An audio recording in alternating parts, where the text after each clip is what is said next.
Tu fais encore ce truc sur Internet? Mon frère David ricana de l'autre côté de la table de Thanksgiving, découpant sa dinde avec cette supériorité que seuls les banquiers de Wall Street savent afficher. Comment ça s'appelle déjà? Vendre des trucs sur Amazon? Je pris une profonde inspiration, me rappelant que répondre ne valait pas la peine. 5 ans de ces petites piques m'avaient au moins appris la patience. C'est une plateforme de commerce en ligne, dis-je calmement en tendant la main vers la purée de pommes de terre. Nous aidons les petites entreprises. Oh, ma chérie, m'interrompit ma mère, sa voix dégoulinant d'une fausse compassion. Tu ne crois pas qu'il est temps de chercher un vrai travail? Le cabinet de ta cousine Jessica recrute. Je m'appelle Olivia Walker, et depuis 5 ans, je construis ce qui allait devenir l'une des plateformes de commerce en ligne les plus prospères du pays. Mais ma famille, elle, n'en savait rien. Pour eux, je n'étais que leur fille égarée qui avait gâché une carrière prometteuse en finance pour jouer sur Internet. Mom, commençai-je, mais mon père me coupa d'un geste de la main. Là assez, Olivia. Ce petit passe-temps a assez duré. Tu as 30 ans. Il est temps de grandir et d'entrer dans le monde réel. Le monde réel. Comme si passer 18 heures par jour à bâtir une entreprise à partir de rien n'était pas assez réel. Comme si les milliers d'entreprises utilisant ma plateforme n'étaient pas réelles. Comme si les millions de revenus que nous générions n'étaient pas de l'argent réel. Mais ils ne savaient rien de tout cela. J'avais arrêté de partager les détails de mon entreprise avec eux il y a des années, quand j'avais compris qu'ils ne s'intéressaient pas à ce que je construisais. Pour eux, la réussite ne comptait que si elle venait avec un bureau d'angle et un nom d'entreprise prestigieux. En parlant du monde réel, intervint David, vous avez entendu parler de mon dernier deal? Conclut hier, la plus grosse fusion de l'histoire du cabinet. Ma mère rayonna et lui attrapa la main avec fierté. C'est merveilleux, mon chéri. Cela veut dire une nouvelle promotion? Je remuais distraitement ma nourriture, laissant leur conversation m'effleurer. C'était toujours comme ça, les réussites de David étaient célébrées, les miennes balayées d'un revers de main. Il suivait la voie qu'il comprenait. Une université prestigieuse. Un job à Wall Street. Une ascension régulière dans la hiérarchie. Moi, j'avais osé faire quelque chose de différent. Et à leurs yeux, cela faisait de moi un échec. Plus tard dans la soirée, alors que j'aidais ma mère à nettoyer la cuisine, elle tenta encore une fois. Olivia, ma chérie, je suis juste inquiète pour toi. Passer tout ce temps seul, les yeux rivés sur un écran d'ordinateur, ce n'est pas bon pour toi. Je frottais une poêle avec un peu trop d'enthousiasme. Je ne suis pas seule, maman. J'ai une équipe maintenant. 20 personnes, en fait. Elle s'arrêta, torchon en l'air. Tu as des employés? Oui, répondis-je d'un ton neutre. Nous avons emménagé dans de vrais bureaux le mois dernier. Un instant, je vis une lueur d'intérêt dans ses yeux. Mais elle disparut aussitôt. Eh bien, ça doit coûter cher. Tu es sûr de ne pas te mettre en difficulté? Et voilà. Le doute permanent. L'hypothèse que je ne savais sûrement pas ce que je faisais. J'avais arrêté de leur parler de mes réussites parce que leur réponse était toujours la même, de l'inquiétude. Du scepticisme et une désapprobation à peine dissimulée. Je m'en sors très bien, dis-je brièvement en posant la dernière assiette sur l'égouttoir. Je devrais y aller, j'ai une réunion tôt demain matin. Une réunion?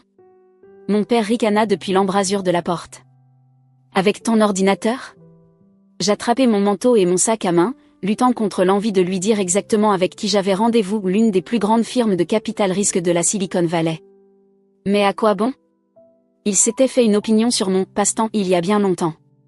Le trajet du retour me permit de souffler un peu, d'évacuer le poids de leur désapprobation.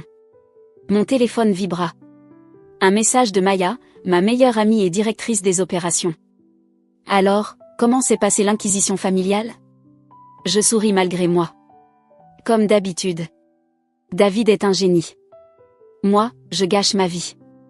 Tu connais la chanson. S'ils savaient seulement. J'ai hâte de voir leur tête quand la nouvelle tombera, répondit Maya. Ah, oui. La nouvelle. Celle que je gardais secrète depuis des semaines, rêvant de la partager avec ma famille, tout en sachant qu'ils n'en comprendraient pas l'importance. L'article de Forbes devait paraître dans moins d'un mois, nous présentant dans leur prestigieuse liste des 30 under 30. Mais ce n'était pas tout. Il faisait un portrait complet de notre ascension fulgurante dans le monde du commerce en ligne. Je me garais devant chez moi, mon townhouse moderne, un contraste frappant avec la maison de banlieue modeste que je venais de quitter. Encore un signe de réussite dont je ne parlais jamais. Ma famille pensait toujours que je vivais dans mon premier petit appartement, peinant à joindre les deux bouts. À l'intérieur, j'ôtais mes talons et me laissais tomber sur mon canapé, ouvrant mon ordinateur pour consulter les chiffres du jour. Même le jour de Thanksgiving, notre plateforme ne dormait jamais. Le tableau de bord affichait plus de 500 000 $ de transactions traitées rien que pour aujourd'hui. Une journée calme, étant donné le jour férié. Il y a 5 ans, tout cela n'était qu'un rêve. Je faisais des semaines de 60 heures dans une prestigieuse firme financière, exactement ce que mes parents voulaient pour moi et je me sentais vide. L'idée de ma plateforme m'était venue en voyant des petits entrepreneurs lutter pour vendre en ligne. Ils avaient besoin d'un outil plus simple, plus intuitif, plus intégré que ce qui existait sur le marché. J'avais commencé à construire le projet la nuit et les week-ends, apprenant à coder grâce à des cours en ligne, posant les bases de ce qui allait devenir Walker Commerce. Quand j'ai démissionné pour m'y consacrer à plein temps, ma famille a cru à une crise de nerfs. Elle est en train de gâcher tout ce qu'elle a construit, avais-je entendu ma mère dire à ses amis. Et pourquoi ? Un site web ? Ces premiers jours avaient été brutaux. Vivant sur mes économies. Travaillant depuis mon minuscule appartement. Faisant face à des défis techniques sans fin et à des clients potentiels sceptiques. Mais lentement, sûrement, ça a commencé à fonctionner. Des petites entreprises se sont inscrites. La plateforme a grandi. Les revenus ont commencé à affluer. J'ai embauché Maya en premier, mon ancienne colocataire d'université, qui m'avait toujours soutenue discrètement depuis le début. Elle a quitté son emploi en entreprise pour me rejoindre, croyant en ma vision, même quand moi, j'avais des doutes. Ensemble, nous avons perfectionné la plateforme, élargi nos services et commencé à bâtir une véritable entreprise. Mon téléphone vibra à nouveau un email de notre développeur principal à propos du lancement d'une nouvelle fonctionnalité. J'ai répondu rapidement, puis j'ai remarqué un autre message de notre équipe RP à propos de l'article à venir dans Forbes. Il voulait programmer une séance photo la semaine prochaine. Une séance photo. Pour le magazine Forbes. Parfois, tout cela me semblait encore irréel. Le lendemain matin, j'étais, comme d'habitude, la première arrivée au bureau. L'espace était moderne et ouvert, avec des murs en briques apparentes et d'immenses fenêtres bien loin des cubicules d'entreprise que ma famille considérait comme le symbole du succès. L'équipe arriverait plus tard, mais j'aimais ces moments de calme pour me concentrer sur la stratégie. « Tu es là tôt » dit Maya en entrant avec 2 cafés à la main. Elle m'entendit un avant de s'installer sur la chaise en face de mon bureau. « Toujours en train de te remettre du plaisir en famille ?» Je pris une gorgée reconnaissante. Juste le drame habituel. Papa m'a demandé si je faisais encore mon truc sur Internet, point. Maya leva les yeux au ciel. Contrairement à lui, qui gère toujours la même agence d'assurance que son père a fondée il y a 50 ans. Et, protestai-je faiblement. C'est une vraie entreprise, non ? Elle rit. Parce qu'aider des milliers de petites entreprises à réussir, ce n'est pas une vraie entreprise ? Elle marquait un point. Le mois dernier, notre plateforme avait traité plus de 100 millions de dollars de transactions. Nous avions aidé d'innombrables petites entreprises à survivre et prospérer pendant la pandémie en leur donnant un accès facile aux ventes en ligne. Notre dernière évaluation nous plaçait à plus de 500 millions de dollars. Mais essayez d'expliquer cela à des gens qui pensent que la réussite se mesure au nombre de réunions en costume-cravate. L'article de Forbes sort dans 3 semaines, me rappela Maya. As-tu décidé comment tu allais leur annoncer ? Je soupirai en m'appuyant contre mon fauteuil. Je pensais juste les laisser découvrir l'article quand il sera publié. C'est mesquin. Maya eut un sourire en coin. Après 5 ans à minimiser tout ce que tu as construit ? Non, ce n'est pas mesquin. C'est du karma. Notre conversation fut interrompue par l'arrivée de notre équipe technique, impatiente de nous montrer les dernières mises à jour de la plateforme. Bientôt, le bureau était en effervescence, les designers travaillaient sur l'amélioration de l'interface utilisateur, le service client aidait les commerçants à optimiser leur boutique, et l'équipe marketing préparait notre prochaine campagne. C'était ça, mon vrai monde.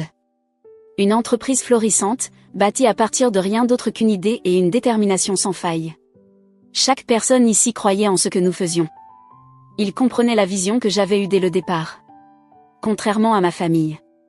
Ils n'avaient pas besoin de voir mon nom dans Forbes pour savoir que nous étions en train de construire quelque chose d'extraordinaire. Plus tard dans l'après-midi, j'avais un appel vidéo avec notre tout nouveau membre du conseil d'administration, un entrepreneur chevronné de la tech qui avait investi lors de notre dernière levée de fonds.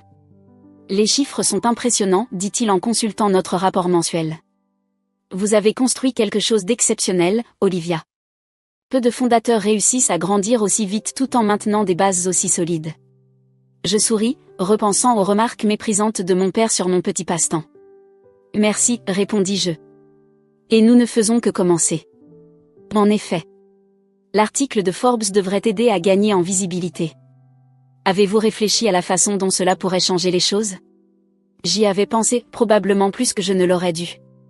L'article n'annoncerait pas seulement notre inclusion dans la liste des 30 Under 30. Il détaillerait notre croissance, notre valorisation, notre impact sur le commerce en ligne. Il rendrait public tout ce que j'avais gardé secret pendant des années. Je suis prête pour l'attention, l'assurai-je. Nous avons une stratégie RP bien en place. Ce que je ne disais pas, c'était que je redoutais plus la réaction de ma famille que celle du public. Comment allaient-ils réagir en découvrant que leur fille, qui gâchait sa vie, avait bâti une entreprise à un demi-milliard de dollars sous leur nez? Ce soir-là, alors que je travaillais tard dans mon bureau, ma mère appela. J'hésitais à laisser sonner, mais la culpabilité l'emporta. Allô, maman. Olivia, ma chérie. J'ai repensé à ce dont nous avons parlé hier, commença-t-elle, prenant ce ton prudent qu'elle employait quand elle pensait me donner un bon conseil. L'entreprise de Jessica serait vraiment parfaite pour toi. En plus, ils offrent d'excellents avantages. Je me pinçai l'arête du nez, fixant les multiples écrans de mon bureau qui affichaient les analyses en temps réel de notre plateforme. En seulement le temps où elle avait commencé à parler, plus de 10 000 transactions avaient été traitées. Maman, j'apprécie ton souci, mais je ne cherche pas de travail. Mon entreprise se porte bien. Mais est-ce stable? As-tu une assurance santé? Un plan de retraite? Ce sont des choses importantes, Olivia. Je pensais à notre package d'avantages sociaux complets. À l'équité que tous nos employés recevaient. Au plan 401K, avec abondement que nous avions mis en place l'année dernière. Mais expliquer tout cela ne ferait qu'entraîner plus de questions auxquelles je n'étais pas prête à répondre. Je vais bien, maman. Vraiment. Elle poussa un soupir, ce soupir lourd, déçu, auquel j'étais si habituée. Je ne comprends pas pourquoi tu refuses d'envisager d'autres options. Ton frère. Je dois y aller, la coupai-je. J'ai un appel avec notre équipe de la côte ouest. Après avoir raccroché, je restai un instant assise en silence, regardant autour de mon bureau. Sur le mur en face de mon bureau, nos valeurs d'entreprise s'affichaient en lettres majuscules. Innovation. Intégrité. Impact. En dessous, des articles encadrés provenant de diverses publications tech faisaient l'éloge de nos innovations. Mais aucun d'eux n'avait d'importance aux yeux de ma famille. Il n'était ni du Wall Street Journal, ni du Financial Times, donc il ne comptait pas. Maya passa la tête dans l'embrasure de la porte, agitant une tablette. Dernière validation nécessaire pour le lieu de la séance photo Forbes. Ils veulent la faire ici, au bureau. Qu'en penses-tu? J'acquiesçai. Ça a du sens. Assure-toi juste qu'ils prennent aussi des photos de l'équipe, pas seulement de moi. Ce n'est pas un one-woman show.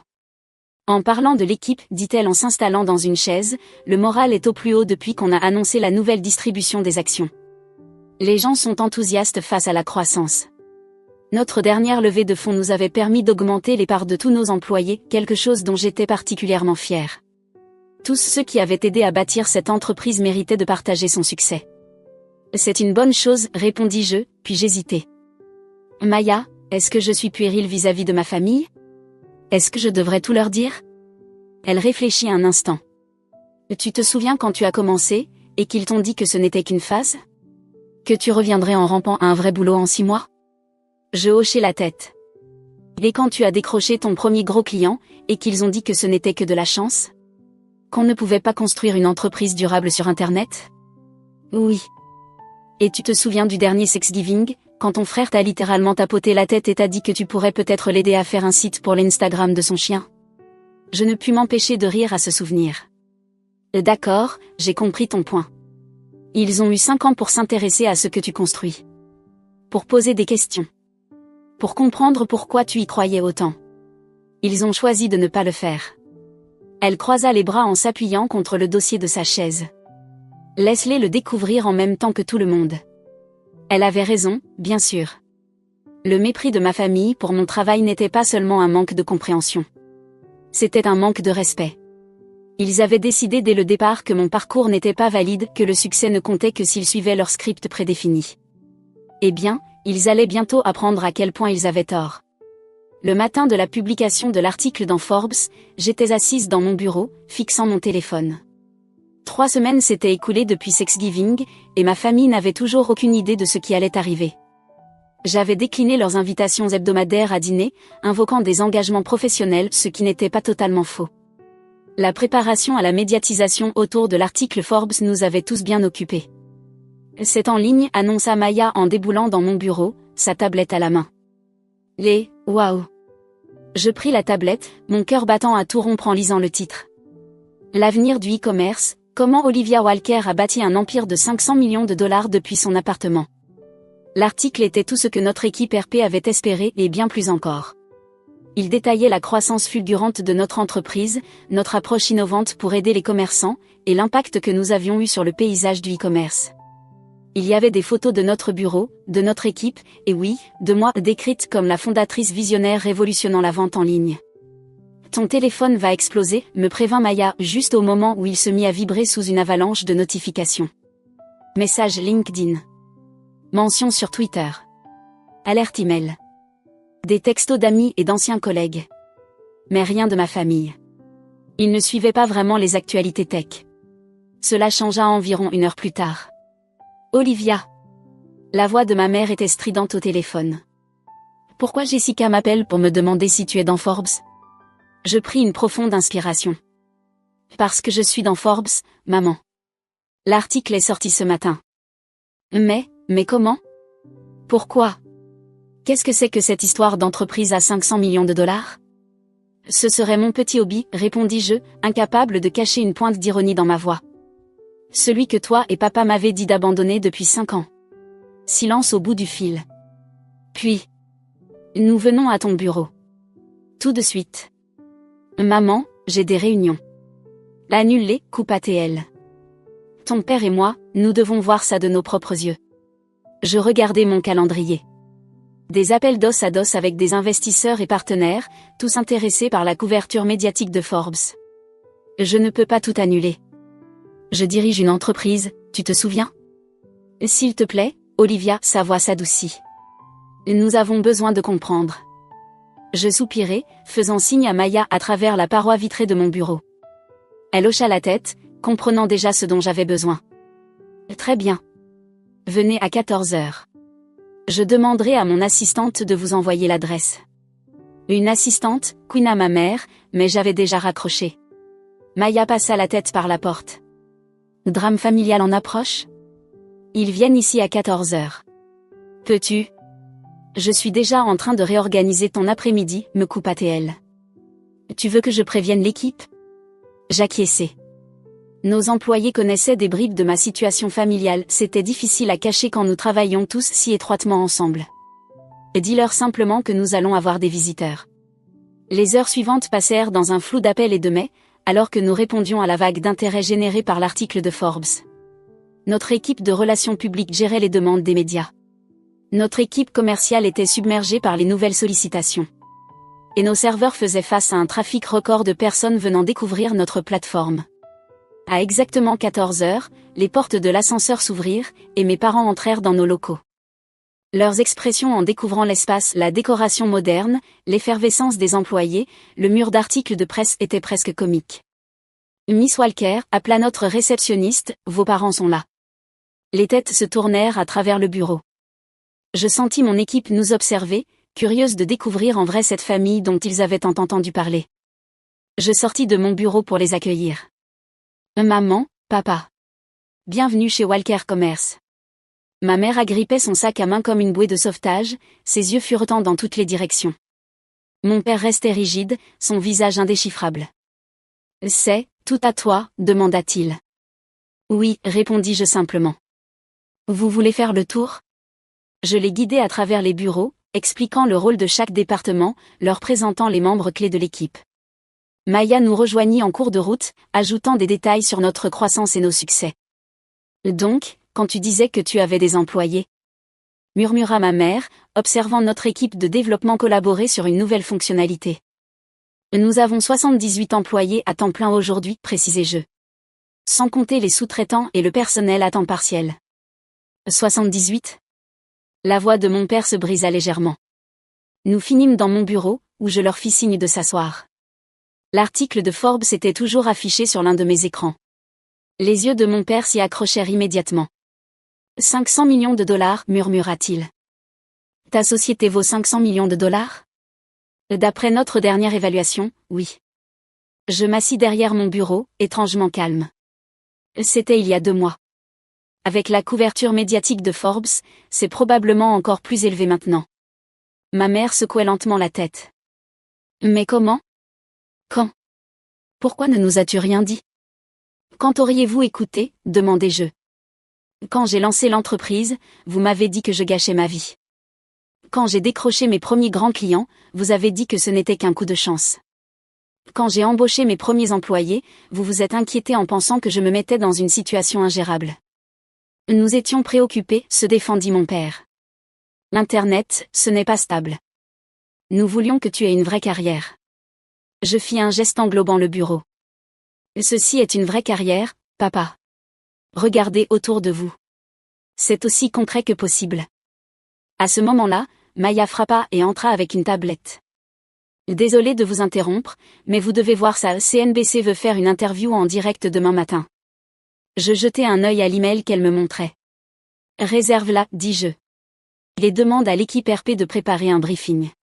Mes parents assistèrent à cet échange, les yeux écarquillés, peinant visiblement à réconcilier cette version de moi, la PDG, la décisionnaire, avec l'image qu'ils avaient de leur fille en échec. Pendant tout ce temps, murmura ma mère, alors qu'on pensait que tu luttais, tu construisais tout ça? Oui, maman. Tous ces dîners familiaux où vous me glissiez des offres d'emploi? Je dirigeais déjà des dizaines de personnes. Toutes ces fois où vous vous inquiétiez pour ma stabilité? Je levais des millions en capital risque. Tous ces moments où vous me compariez à David? Je bâtissais quelque chose de plus grand que son cabinet tout entier. Mon père tressaillit à cette remarque. Olivia, nous. Vous n'avez pas cru en moi, le coupai-je. Vous n'avez même pas essayé de comprendre ce que je faisais. Vous avez juste décidé que j'échouais parce que je ne suivais pas votre chemin. Ce n'est pas juste, protesta-t-il. Nous voulions te protéger. Non, répondis-je fermement. Vous vouliez me contrôler. Vous vouliez que je suive votre définition du succès. Mais regardez où j'en suis aujourd'hui. J'ai fait tout cela à ma manière, sans votre soutien, sans votre approbation, sans votre aide. Ma mère pleurait silencieusement maintenant, essuyant ses yeux avec un mouchoir. Mon père semblait perdu, son assurance habituelle ébranlée. Je crois, dit-il lentement, que nous te devons des excuses. Plusieurs, en fait. Maya marmonna depuis l'encadrement de la porte, enfin. Je lui lançai un regard, mais ne pus m'empêcher de sourire. Pourquoi ne nous as-tu rien dit? Demanda encore ma mère. Rien de tout ça? Je m'appuyai contre mon fauteuil, réfléchissant. Est-ce que ça aurait changé quelque chose? Auriez-vous soudainement compris ce que je construisais? Auriez-vous cessé de me pousser à chercher un vrai travail? Ils échangèrent un regard, incapables de répondre. C'est bien ce que je pensais, dis-je. J'ai arrêté de vous parler de mes succès parce que vous aviez déjà décidé que j'échouais. Rien de ce que j'aurais dit n'aurait changé votre opinion jusqu'à ce que quelque chose comme ça, je désignai l'article de Forbes, vous force à voir la vérité. À ce moment-là, mon téléphone vibra avec une nouvelle notification. J'ai un appel avec Singapour dans 5 minutes, dis-je en me levant. Maya peut vous raccompagner. Singapour, répéta mon père, abasourdi. Nous nous développons sur les marchés asiatiques, expliquai-je. L'appel est avec nos nouveaux partenaires régionaux. Ma mère se leva, agrippant son sac. Olivia, s'il te plaît. On peut dîner ce soir? En famille? On a besoin de parler de tout ça. Je l'ai regardé, vraiment regardé. Mon père, qui m'avait répété pendant des années que je gâchais mon potentiel. Ma mère, qui craignait que je sois en train de ruiner ma vie. Ils semblaient plus petits, leur certitude sur le monde et leur place en lui ébranlée. Je ne peux pas ce soir, dis-je. On célèbre l'article avec l'équipe. Mais peut-être ce week-end.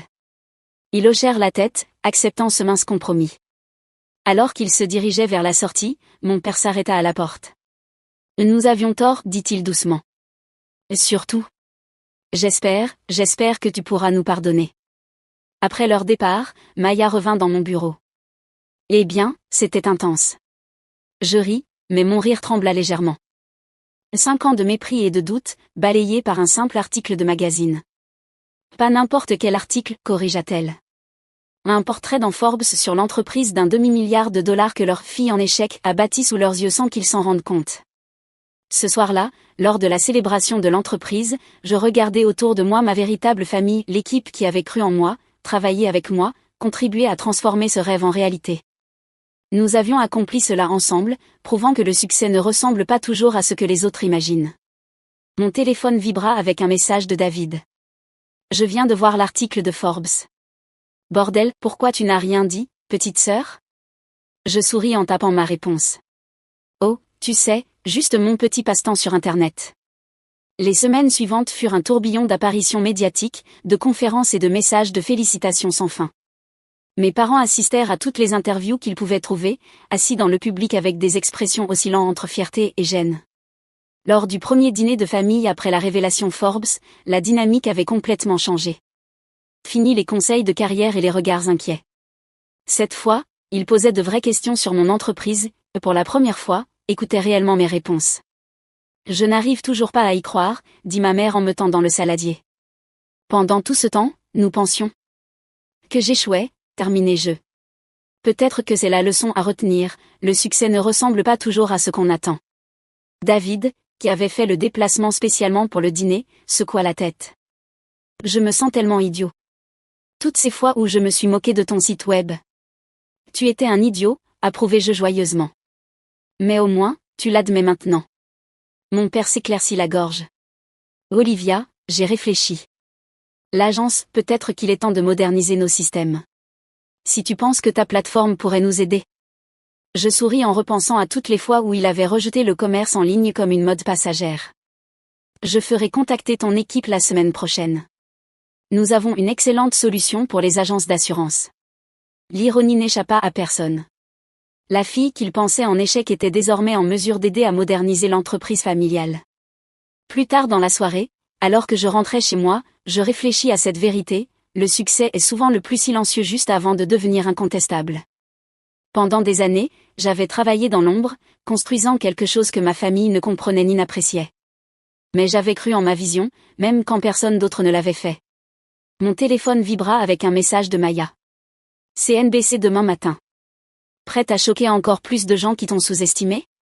Je souris, pensant à tous ces rêveurs qui, eux aussi, faisaient face à des familles sceptiques et à des batailles difficiles.